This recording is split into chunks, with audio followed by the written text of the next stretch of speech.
Hi friends, this is Dr.Apurv Mehra and here we are with the 5th Conceptual Orthopedics PG course. We are going to have it on 15th, 16th, 17th November 2024.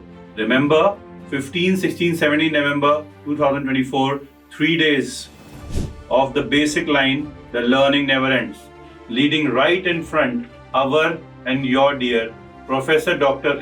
Tuli Sir, and all of us along with him, the wonderful team, like a family of Conceptual Orthopedics, the great teachers with great clinical material, with lots and lots of patients to learn from, with brainstorming by the teachers, will be there for these 3 days. Here, you know who will be the winner? The education. This is a place where lots and lots of academics will occur. As Professor Tuli Sir says, we have 2 eyes at the tips of the fingers. They will hand hold you and they will teach you the skills and the craft and art of clinical examination. When you walk in, come with open brains. When you walk out, go with happy heart and learn it brains.